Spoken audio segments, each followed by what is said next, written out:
সুমুখে। সুপ্রদর্শক, আজ আমাদের মাঝে উপস্থিত রয়েছেন সঙ্গীত শিল্পী, অভিনয় শিল্পী এবং সমাজসেবক ডেইজি আহমেদ। শুভ সকাল, কেমন আছেন?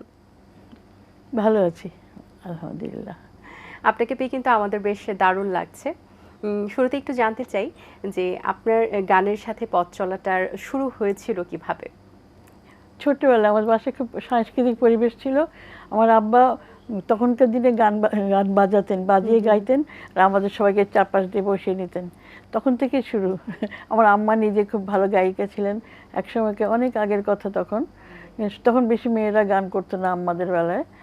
কিন্তু আমার নানা খুব প্রগতিশীল মানুষ ছিলেন, উনি ওনার মেয়েকে গান শেখাতেন টিচার রেখে। তখন মার মধ্যে ছিল, বাবার মধ্যে ছিল, মানে হেরিডিটারি ইনফ্লুয়েন্স হিসেবে আমাদের মধ্যে ওইটা ট্রান্সফার হয়ে গেছে। বাহ, দারুণ।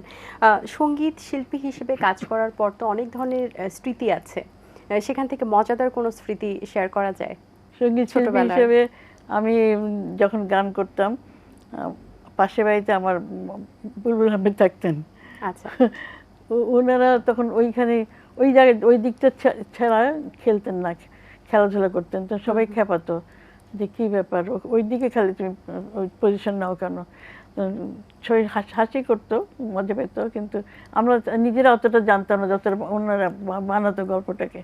ওইটা একটা মজার কথা যে কিছু আমরা জানার আগে ওনারা জেনে ফেলেছে যে কোথায় কোথায় তাদের একটু ভাবটাও আছে। তো কিন্তু আমরা অনেক ছোট, আমি তখন তো 4-এ পড়ি, ক্লাস 4।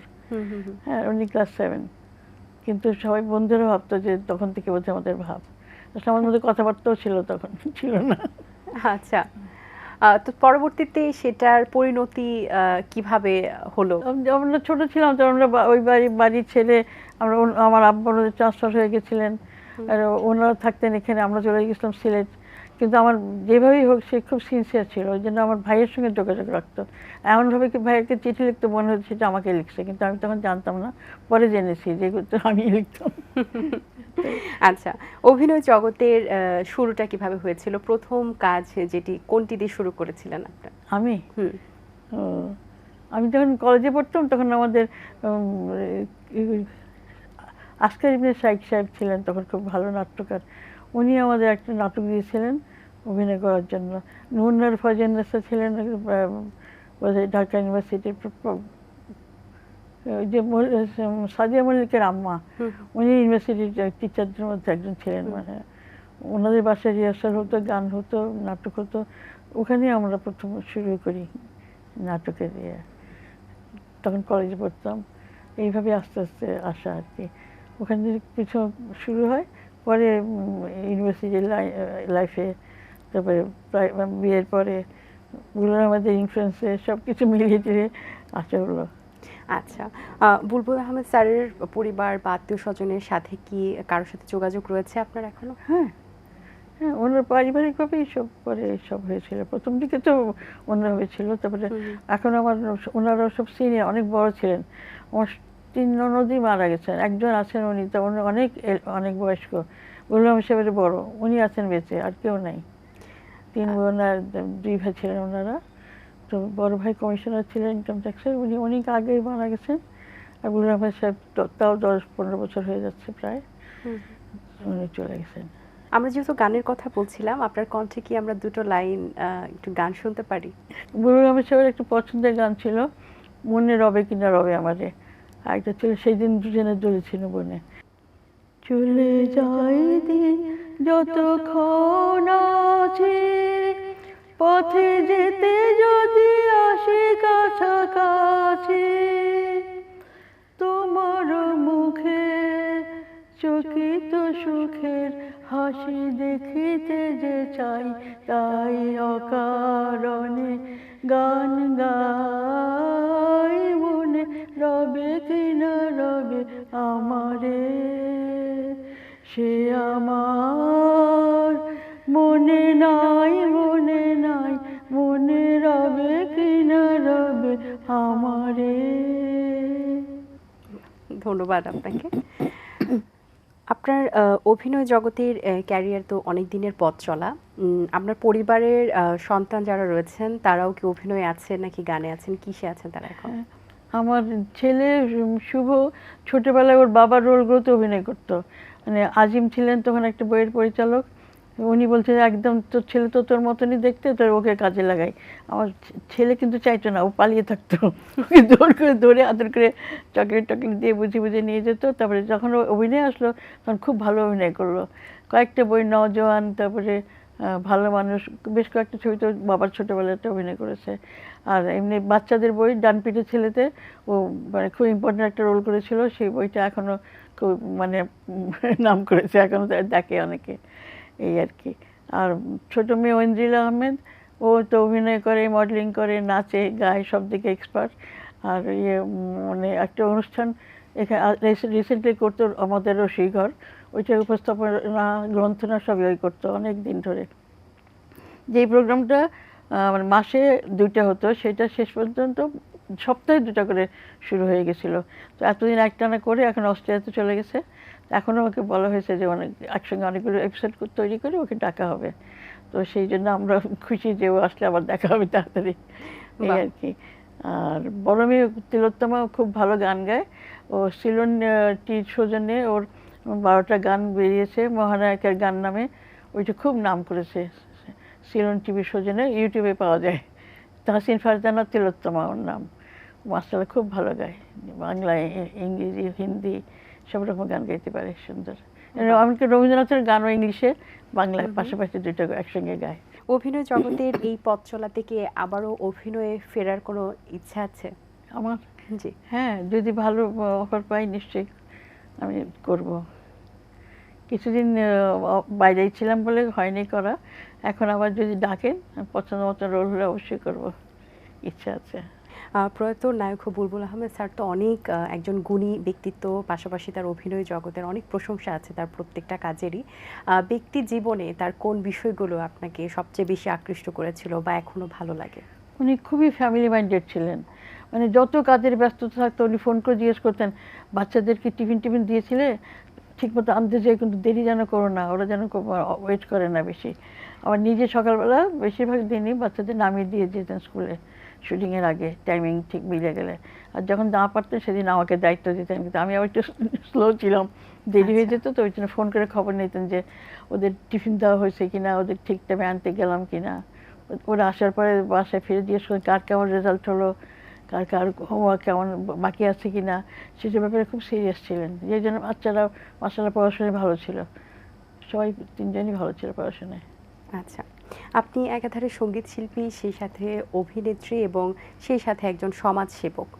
সমাজসেবক হিসেবে আপনি বিভিন্ন অঙ্গনে কাজ করেছেন এবং ইন্টারন্যাশনাল একটি সংস্থার সাথেও আপনি যুক্ত আছেন। সেই ব্যাপারে আপনার কাছে জানতে চাই। সর অপটিমিস্ট জি। ব্রিটেনের একটা খুব বড় অর্গানাইজেশন, যেটা সোশ্যাল ওয়েলফেয়ার নিয়ে কাজ করে, বিশেষ করে নারী ও শিশু, হ্যাঁ, মহিলা ও শিশু, মেয়ে শিশুদের জন্য যত রকম ওয়েলফেয়ারে যা যা করা যায় সেসব কাজ করেন। আমরা বাংলাদেশে আমরা তাদের একটা ব্রাঞ্চ, সেটাতে আমরা কাজ করি আর কি। তো এখানে অনেক রকম প্রোগ্রাম হয়, তারপরে আমরা অনুষ্ঠান করে, তো চাঁদা তুলে নিজেরা দিয়ে তারপরে ওইখানে সাহায্য করি। তো সুযোগ করি, অনেক রকম রকম হেল্প করার মতন কাজকর্ম করা হয়। মানে মূলত এটা সোশ্যাল ওয়েলফেয়ারের ব্যাপারে, এই আর কি। আচ্ছা, এই যে সমাজ সেবামূলক কাজের প্রতি প্রথম ভালো লাগা বা কেনই বা সমাজ সেবামূলক কাজে আপনি নিয়োজিত করেছেন নিজেকে? ভালো লাগে, অনেক শান্তি পাই, আত্মার তৃপ্তি। যে মানুষকে করতে পারলে নিজে অনেক শান্তি লাগে যে কিছু একটা করলাম, মনে হয়। আর আল্লাহর কাছেও ভালো, মানুষের কাছে ভালো, সেটাও একটা ব্যাপার। মানুষের উপকার করতে পারলে সব দিক থেকে ভালো লাগে। সমাজ সেবামূলক কাজ করতে গিয়ে অনেক ধরনের অভিজ্ঞতা তো আপনার হয়েছে, অনেক ধরনের জীবনই দেখেছেন আপনি, এক একজনের জীবনে ঘটে যাওয়া অনেক কিছু দেখেছেন আপনি। সেই জায়গা থেকে সমাজের মূল কেন্দ্রবিন্দুতে কোন সমস্যাগুলো আছে, কি মনে হয় আপনার, যে সমস্যাগুলো সমাধান করলে হয়তো বা সমাজে অনেক বেশি, আরো বেশি এগিয়ে যেত বা আরো উন্নয়ন করা সম্ভব হতো? মহিলাদেরকে যদি সুযোগ দেওয়া হয়, মানে মহিলাদেরকে পিছিয়ে না রাখা হয়, হ্যাঁ, যে তোমরা মহিলা ঘরে থাকো, কোনো কাজ বাইরে যেতে পারবে না, কাজ করবে না, পড়াশোনা করবে না, এইসবভাবে পিছন দিকে টেনে না রাখা হয়, এগিয়ে যেতে দেওয়া হয়, তাহলে মহিলাকে সমান ভাবে এগিয়ে যেতে পারে, সমাজের অনেক কাজে লাগতে পারে।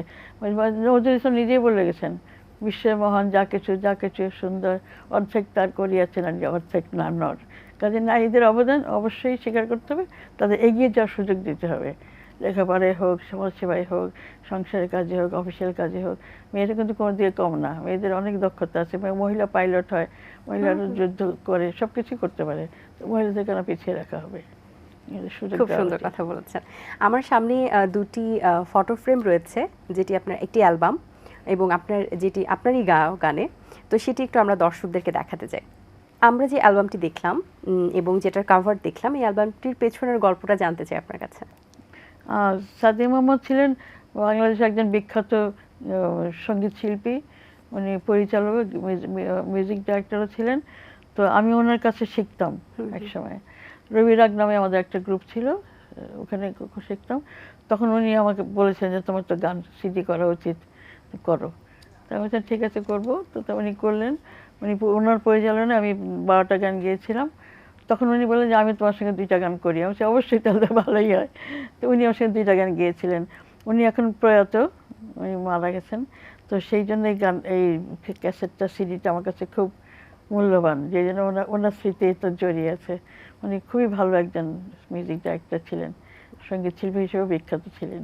ওনার সঙ্গে গাওয়া আছে 2টা গান, বাকি সব আমার গাওয়া। আপনার অভিজ্ঞতার জায়গা থেকে বা আপনার কাজের দক্ষতার জায়গা থেকে নতুনদের কাজও তো আপনি নিশ্চয়ই দেখছেন, নতুনদের মধ্যে সম্ভাবনা কেমন দেখছেন? খুবই ভালো, খুবই আশাব্যঞ্জক। পছন্দ করছি। অনেক ছেলে মেয়েরা আজকাল মানে গানের প্রতি আর বেশি আগ্রহী হয়েছে। সব রকম গানই, রবীন্দ্রসঙ্গীত বলেন, আধুনিক, নজরুল, সব দিকেই খুব এগিয়ে যাচ্ছে। খুবই উজ্জ্বল ভবিষ্যৎ মনে হচ্ছে আমার।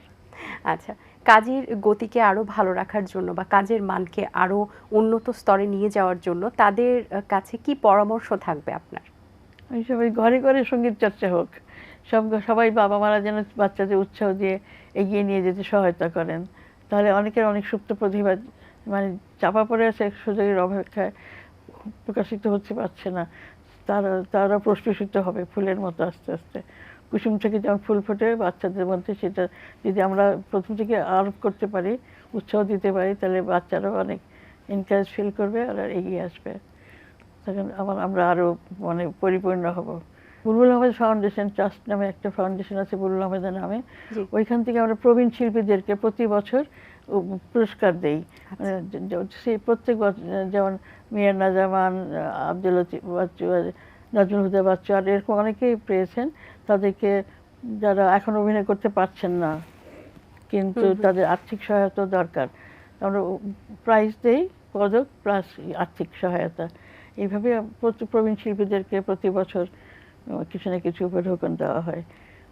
ওনাদের পাশে দাঁড়াতে চেষ্টা করি আমরা।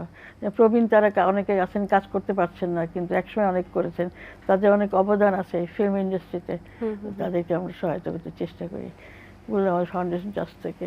আবার রোজার সময়, ঈদের সময় আমরা মানে গিফট প্যাকেট দিই, চাল, ডাল, চিনি, সেমাই, দুধ, ঘি, চিরা, মুড়ি, সব কিছু দেওয়া হয় রোজার সময়, যাতে ঈদের সময় তাদের সুবিধা হয়। যেটুকু পারি আমাদের সামর্থ্যে আমরা চেষ্টা করি। সেটা আমার ছেলে মেয়েরা আমরা মিলেই নিজ অর্থায়নে। নিজ অর্থায়নে, হ্যাঁ। আচ্ছা, তখন যদি কেউ ইচ্ছা করে, কেউ জয়েন করতে চায় যে আমরা শরীক হব, কিন্তু কম বেশি মেইনলি আমরাই করি এটা। অনেক ধন্যবাদ আপনাকে, কথা বলে অনেক ভালো লেগেছে, অনেক সুন্দর একটি সময় উপহার দিয়েছেন আমাদের। শুভকামনা রইল আপনার জন্য, ভালো থাকবেন সবসময়।